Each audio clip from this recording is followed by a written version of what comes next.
bueno y agradable delante de Dios nuestro Salvador, el cual quiere que todos los hombres sean salvos y vengan al conocimiento de la verdad. Porque esto es bueno y agradable delante de Dios nuestro Salvador, el cual quiere que todos los hombres sean salvos y vengan al conocimiento de la verdad. De la verdad. De la verdad.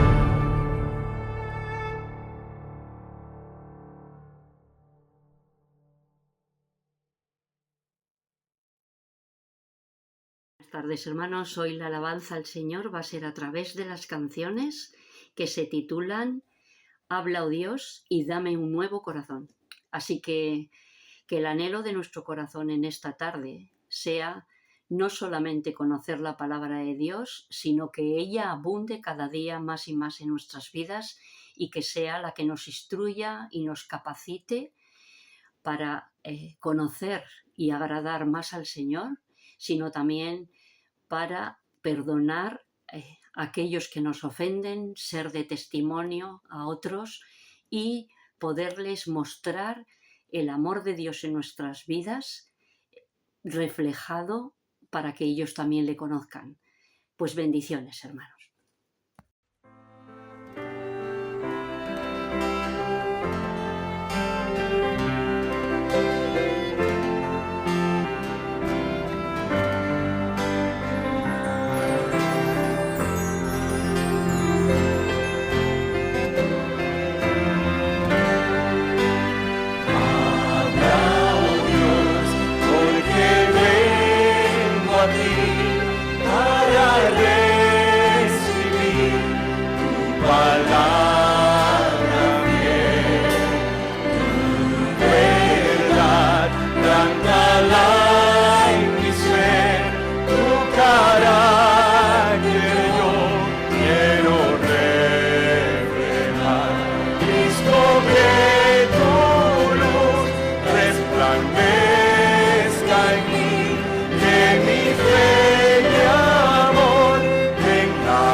Palabra venga como un rocío sobre nuestra iglesia, que cada uno de nosotros tengamos un corazón obediente, dispuestos a obedecer a nuestro Señor.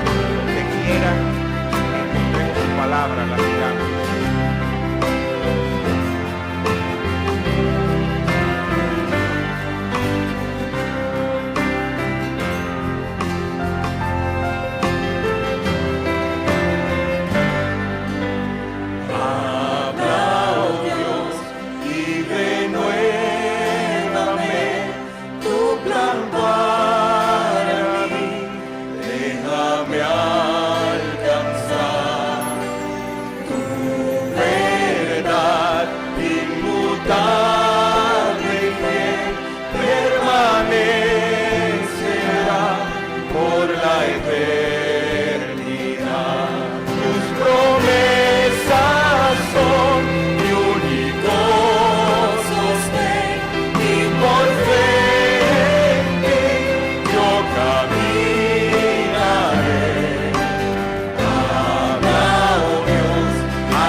No os venguéis vosotros mismos, amados míos, mejor dad lugar a la ira de Dios, porque escrito está: mía es la venganza, yo pagaré, dice el Señor. Así que si tu enemigo tiene hambre, dale de comer, si tiene sed, dale de beber, pues al hacer esto harás que se avergüence de su mal proceder. Así leemos en el capítulo 12 de la carta a los Romanos, en los versos 19 y 20, que hoy los vamos a ver con más detenimiento si cabe. Saludos pues a cada uno de ustedes, a cada uno de vosotros, que seguís la enseñanza bíblica que desarrollamos cada jueves, examinando cuánto nos dice la palabra del Señor en una de las mejores exposiciones del Evangelio que tenemos en las Escrituras y que se encuentran en esta carta escrita por el apóstol Pablo a la iglesia de Roma a mediados del primer siglo de nuestra era. Y en las últimas semanas venimos recorriendo este capítulo 12 en el que se nos instruye y ruega a que vivamos consecuentemente a causa de la misericordia divina que hemos recibido a través de Cristo Jesús, y que seamos así la luz de Cristo con nuestro estilo de vida. Y eso supone, en primer lugar, hemos visto, supone rendir voluntariamente nuestra vida al Señor, dejándonos moldear mental y emocionalmente por los principios de la palabra, de tal manera que nuestra voluntad, nuestras decisiones, nuestro formato de vida sirva para aprovechar y disfrutar de todo lo santo, bueno y agradable que Dios tiene para nosotros, sus hijos. Y solo entonces, hemos visto, es cuando estaremos disponibles y dispuestos a ser administradores del encargo que hemos recibido de parte del Señor de la Iglesia y de parte del cielo, y lo podremos hacer con las excelentes y diversas capacidades que el Espíritu Santo pone en cada uno de sus hijos para coedificar junto con Cristo su Iglesia, su pueblo, ¿no?, del cual formamos parte por la gracia de Dios. Así que el ser conscientes y suficientemente responsables de este deber que tenemos es vivir con sensatez e inteligencia la vida cristiana. Porque si no entonces viviremos solo para nosotros mismos, intentando sacarle el jugo al cielo, aprovechándonos egoístamente de la bondad de Dios, de que somos salvos, de que hemos sido salvados por gracia, de que no tenemos que hacer obras y todo eso, y bueno, viviendo alrededor de eso y nada más, sin ocuparnos de cuál es nuestra responsabilidad ahora, a qué nos ha llamado el Señor. Y pobrecitos de aquellos que piensan y viven así, buscando solo el beneficio sin querer ser parte del oficio, ¿no?, como dice el refrán. Esas personas son sabiondas, son puramente religiosas y nunca han conocido verdaderamente al Señor. Tengamos cuidado, queridos, de no imitar esas aparentes conductas, aparentemente cristianas, religiosas, conocedoras incluso del Evangelio, y que se llaman a sí mismos cristianos. ¿Por qué hemos de tener cuidado? Pues porque son perezosos espirituales, son personas ajenas a la vida de oración. La oración es algo extraño para ellos, no saben lo que es. Además viven quejosos y amargados ante los contratiempos, ante el sufrimiento. Son totalmente indiferentes y despreocupados ante los hermanos necesitados o afligidos, y más bien se alejan de ellos, no quieren saber nada de ellos, y ni se les ocurre ser compasivos, acogiendo a estas personas para comprender un poquito y sintonizar con sus necesidades. En cambio, sí sintonizan con aquellos con los que les interesa relacionarse, ya sea por intereses comunes o por amistad personal, costumbre esta extraña y contraria a la fe que vemos en las Escrituras.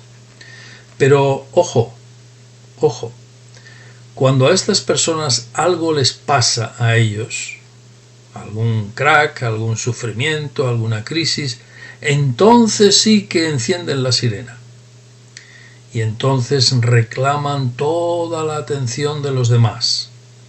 Y además quieren y ruegan a Dios que Él actúe rápidamente y que lo haga a su favor, además, ¿no? Qué equivocados andan por la vida, pensando que pueden retorcerle el brazo incluso a Dios mismo, ¿no? Viviendo para sí mismos, arrogantes y encima religiosos, llamándose a sí mismos cristianos, ¿no? Cuidado con ellos, porque nunca han nacido de nuevo espiritualmente, no han conocido al Señor y tristemente se encuentran en nuestros ambientes cristianos, así como la cizaña está en medio del trigo. Por tanto, a los hijos de Dios es la humildad de conducta, la humildad y una conducta consecuente, contraria a esto que acabo de comentar, lo que les caracteriza. Y esa humildad, esa disposición de ofrecerse, de servir, de estar disponibles, es lo que lleva a los creyentes a estar en armonía entre ellos, como veíamos el día pasado.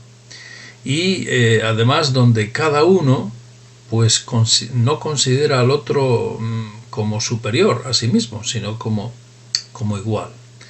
Incluso le puede considerar como superior a sí mismo, quiero decir, ¿no? Y es un detalle, es una expresión de la misma humildad cristiana.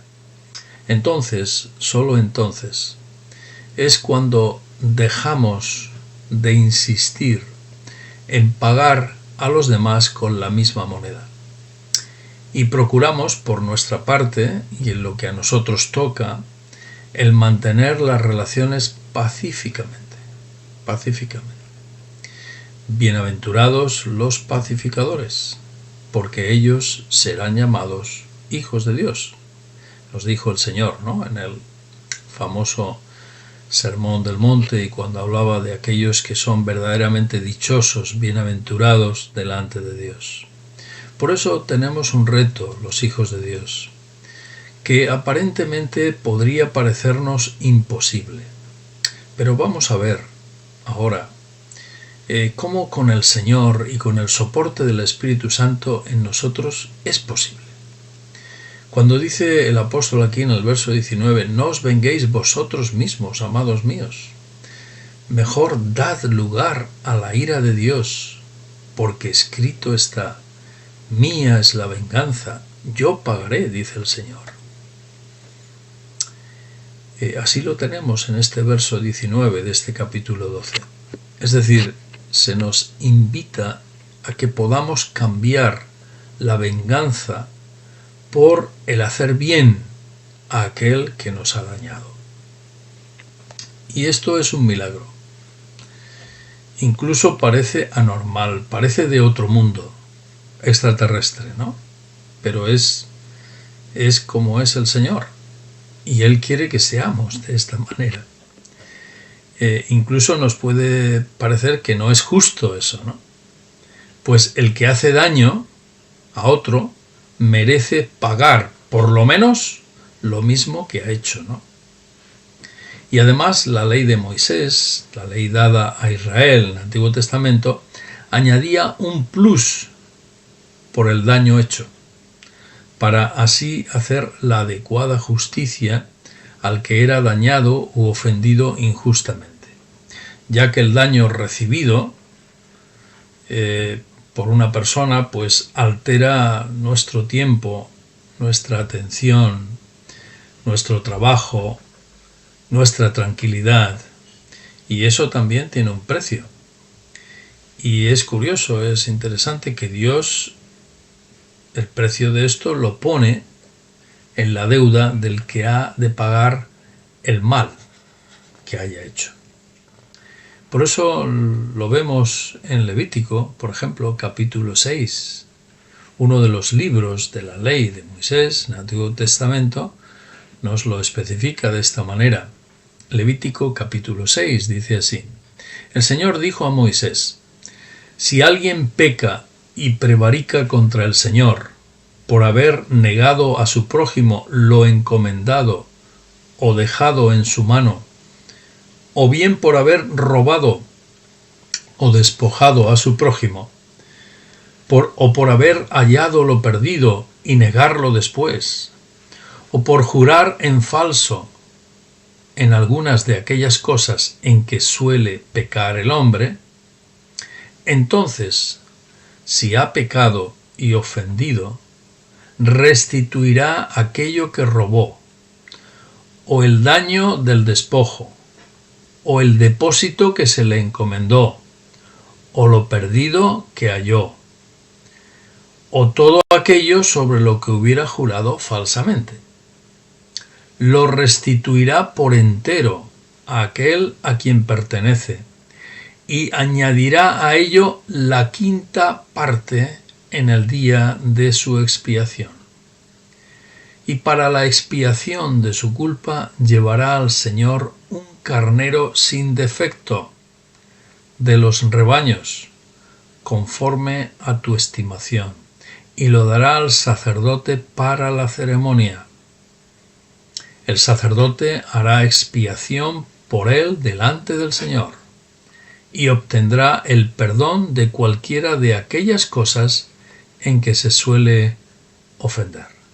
Es decir, había que devolver el daño hecho, o lo robado, o lo falseado, añadir un 20% y además llevar una ofrenda al Señor por la culpa, y al ofrendar ese animal, pues la persona era perdonada por Dios. Es decir, que hacer daño sale caro, ¿no? En contra de lo que algunos piensan, ¿no? Porque la venganza consiste en forzar a alguien que haya hecho algo malo para que sufra el mismo dolor que él causó, o asegurarse de que esta persona no volverá a cometer dichos daños otra vez. Y la venganza, en principio, es justa, porque el que daña debiera pagar al dañado con la misma moneda. Pero las Escrituras, desde el principio, nos han prohibido, y aquí en Levítico y otros textos nos lo dicen, prohíben que la persona dañada se tome la justicia por su propia mano. Y también se prohíbe que nos venguemos personalmente del ofensor, pues el riesgo que corremos es que ejerzamos la venganza con ira y sin medida, y entonces se hace más daño que justicia, y resulta que acaba siendo peor el remedio que la enfermedad, ¿no? Y en este aspecto, a lo largo del tiempo, las leyes civiles que se han establecido en los países y en nuestras culturas también han imitado estas pautas divinas que las mismas Escrituras nos enseñan, ¿no? Por eso este verso 19 nos dice que no os venguéis vosotros mismos personalmente, sino que dejemos lugar a la ira de Dios, porque escrito está: mía es la venganza, yo pagaré, dice el Señor. Es decir, el Señor se va a vengar, va a hacer venganza, nos dice la Escritura, va a hacer pagar al que hace mal, pero lo va a hacer Él y lo va a hacer con justicia, ¿no? Y se nos pide que nosotros nos apartemos de esto. No solo que nos apartemos, sino también que dejemos de vengarnos con aquel que nos ha dañado, por ejemplo, no cotilleando ni murmurando de la otra persona, para dejarle en mal lugar o para dejar mala fama a su alrededor, ¿no? Por el daño que haya podido hacer.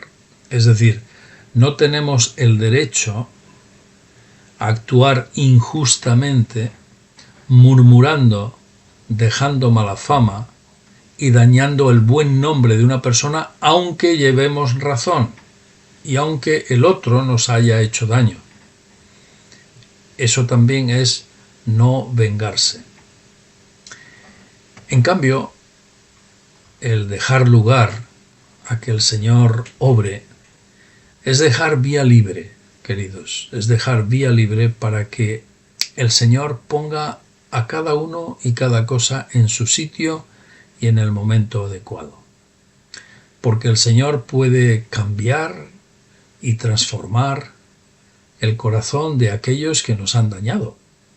Como ocurrió, tenemos muchos ejemplos, pero uno de ellos puede ser el de Nabucodonosor, ¿no? En el imperio de Babilonia, que después de ser tan grande y hacer tantos males, pues el Señor le quebrantó y le quebró literalmente, le deshizo a nivel mental y emocional, ¿no?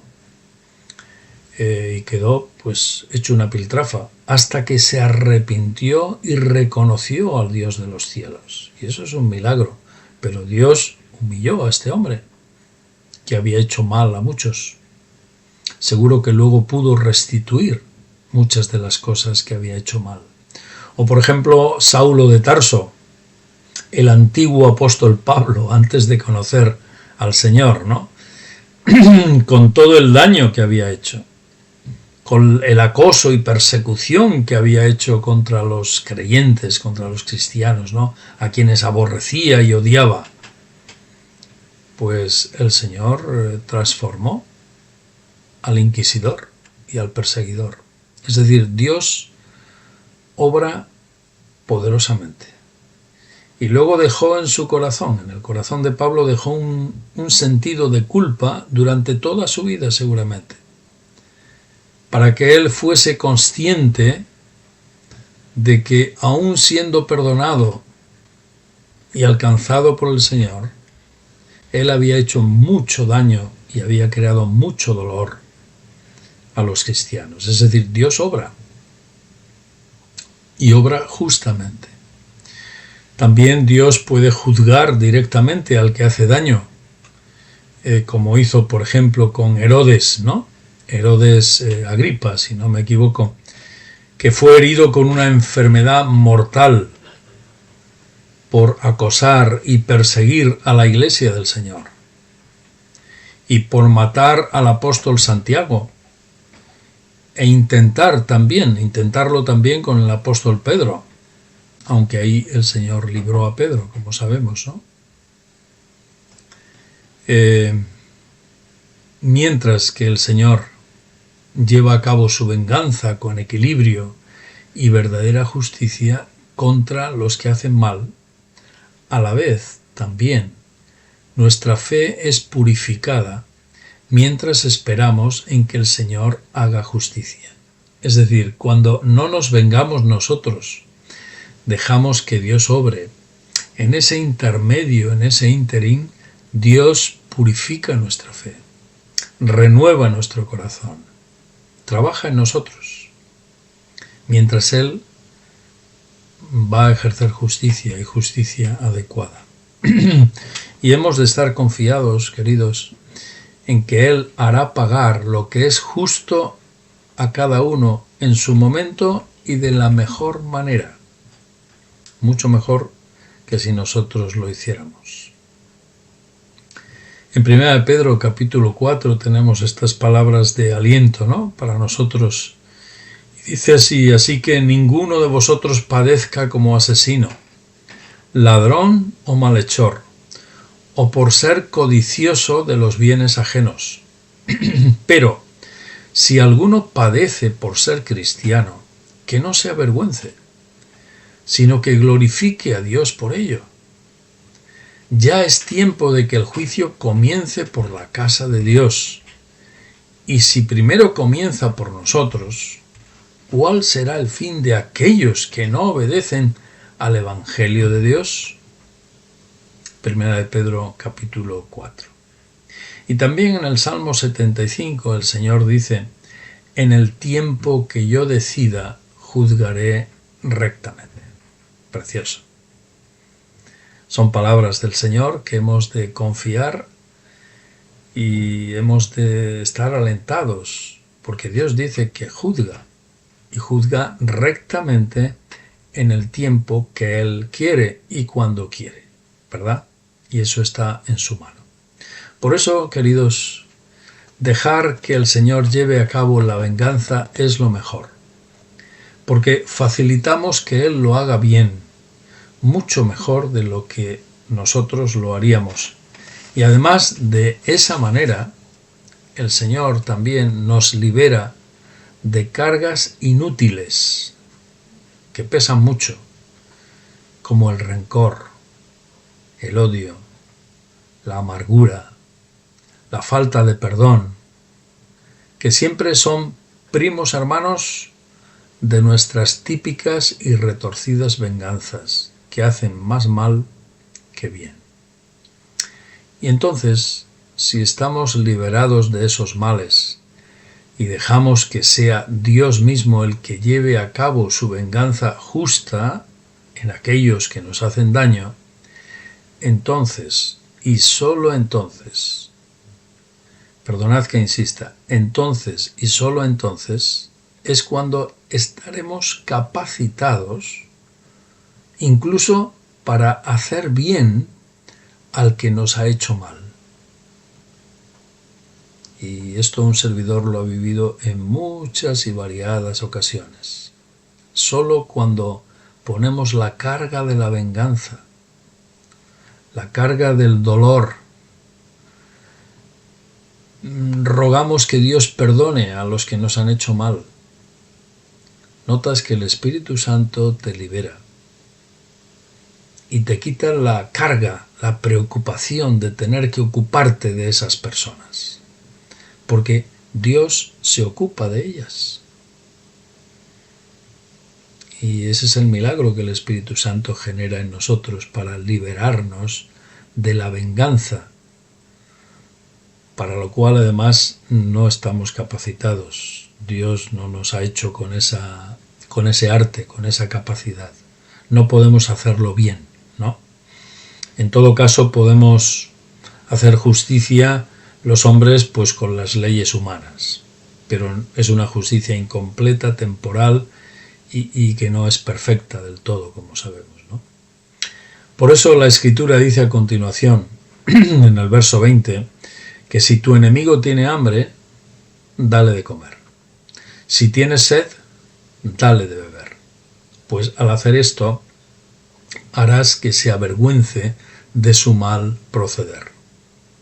Este mandato del Señor para nosotros, queridos, supone que los hijos de Dios, cuando no andamos vengándonos de los demás, como hemos dicho, entonces disponemos de la capacidad para atender también a nuestros adversarios, ayudándoles y socorriéndoles en las aflicciones que atraviesan, que pueden ser desde necesitar comida hasta otras muchas necesidades. En algunas ocasiones, que a un servidor le ha tocado estar en estas situaciones, he visto la sorpresa, el sonrojo y la vergüenza de personas que habían hecho mal anteriormente y ahora al poder ayudarles, al poder tener una actitud de amistad y de cariño, pues las mismas personas se quedan atascadas, no saben cómo reaccionar. Y algunos, después de esto, se han arrepentido y han venido al Señor. Y esto es un milagro, pero es un milagro que hace Dios, cuando nosotros le obedecemos, como estamos viendo en la palabra, ¿no? Y entonces podremos ayudar a esos enemigos, a esos que nos han hecho mal, y podremos ayudar de buena voluntad, agradecidos al Señor, sobre todo, por capacitarnos para no arrastrar rencor, ni odios, ni deseos de venganza, que es lo que la gente arrastra cuando es dañada y recibe daño de los demás, sino ir en todo lo contrario, en un sentido contrario, ¿no? Ir con el amor que el Señor tiene con nosotros y que podemos mostrar a los demás. Y la consecuencia de tratar así a nuestros adversarios, como dice el texto literalmente, el verso 20, dice que cuando actuamos así, ayudando y bendiciendo al enemigo, al que nos ha dañado, amontonamos carbones de fuego sobre sus cabezas. Eso dice literalmente. Es una traducción literal que no tiene mucho sentido en castellano, pero que cuando enseñamos hay que explicarlo, ¿no? Y amontonar carbones de fuego sobre alguien es generar una responsabilidad y una culpa sobre la persona para que se avergüence, se asombre y eso le lleve al arrepentimiento. Es lo que dice aquí el apóstol Pablo, ¿no? Y es así, eso es lo que Dios hace cuando una persona que ha hecho mal recibe bien, ¿verdad? Pero si en algún momento estas personas nos piden perdón, que hay ocasiones en que las personas pues después se dan cuenta y piden perdón, pues nosotros debemos perdonarles. No guardar rencor, sino perdonarles delante del Señor y perdonarles efectivamente, ¿no? No decir eso de te perdono pero no olvido, ¿no? Ese refrán que lo que quiere decir en realidad es que no te perdono, ¿no? Es decir, olvidar no olvidamos, pero la herida y el dolor por el daño recibido, pues el Señor lo quita de nosotros cuando en realidad perdonamos a la persona. ¿Cuántas veces? Pues el Señor ya dijo, ¿no? Hasta 70 veces 7 si hace falta, como el Señor nos enseñó. Ahora, mientras no nos pidan perdón ni se arrepientan, lo que nos toca entonces es encomendar la causa, la situación y las personas a aquel que juzga justamente, que es lo que el Señor Jesús hizo, que cuando le dañaban, pues Él encomendó su situación al Padre, ¿verdad? Así lo leemos en la Escritura, donde se nos dice que lo que merece elogio es que alguien, por causa de la conciencia delante de Dios, sufra penalidades y padezca injustamente. Pues, ¿qué mérito tiene soportar ser abofeteado por haber hecho algo malo? Pero si por hacer lo que es bueno sufrís y lo soportáis, esto ciertamente es meritorio delante de Dios. Porque para esto fuisteis llamados, porque también Cristo padeció por nosotros y nos dejó ejemplo para que vosotros sigáis sus pisadas. Él no cometió pecado, ni se halló engaño en su boca. Cuando le maldecían, no respondía con maldición. Cuando padecía, no amenazaba, sino que encomendaba la causa al que juzga justamente. Esto es lo que Pedro, el apóstol Pedro, enseñaba en su primera carta, capítulo 2. Queridos, para concluir estos versos que son una joya, en el capítulo 12 de la carta a los Romanos, y en los que necesitamos insistir porque nuestra tendencia es a la venganza, es al rencor, es a no perdonar, y necesitamos aprender ese arte también de perdonar, de olvidar el rencor, de encomendar al Señor los daños que recibimos, o las ofensas, o mil cosas, para que Él nos libere. Y esto tenemos que aprenderlo y practicarlo, ¿verdad? Y es el Señor el que nos fortalece. Es el que se manifiesta en aquellos que nos han hecho o que nos harán cualquier tipo de mal. E incluso nos permitirá hacerles bien, como hemos visto. ¿Para qué? Para que el juicio de Dios aumente, ¿no? Se amontone sobre sus cabezas, como hemos visto, ¿no? Pero esto ocurre siempre que nosotros permitamos que el Señor sea el vengador justo, que es quien lo hace bien de verdad. Y este es un ejercicio de disciplina y de obediencia al Señor que a nosotros nos toca ir desarrollando, ¿verdad? Seguiremos, queridos, en este capítulo 12 el próximo jueves, y ya con el último verso, el verso 21, que resume en pocas palabras la victoria, el resultado de vivir así como el Señor nos pide. Así que hasta el próximo jueves, Dios mediante, y bendiciones a cada uno de ustedes, a cada uno de vosotros.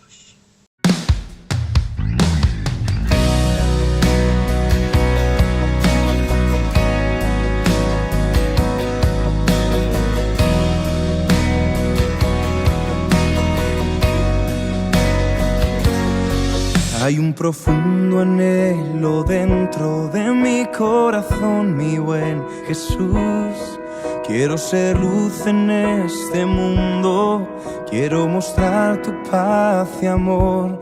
Mas entiendo bien que necesito que cambies tanto en mi interior. Traigo mi vida a tu presencia y a ti me rindo en oración.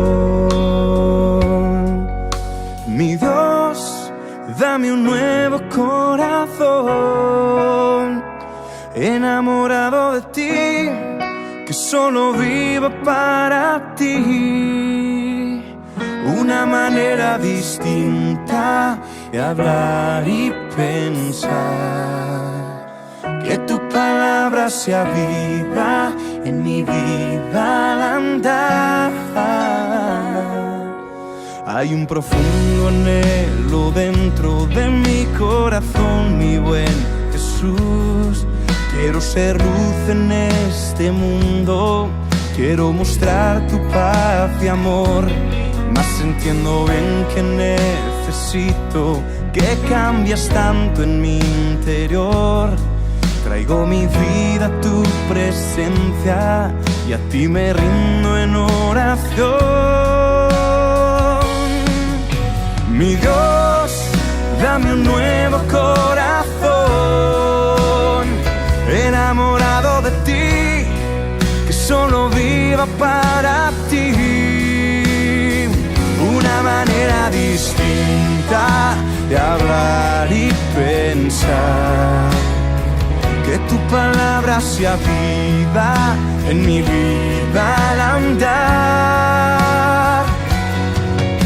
Mi Dios, dame un nuevo corazón, enamorado de ti, que solo viva para ti.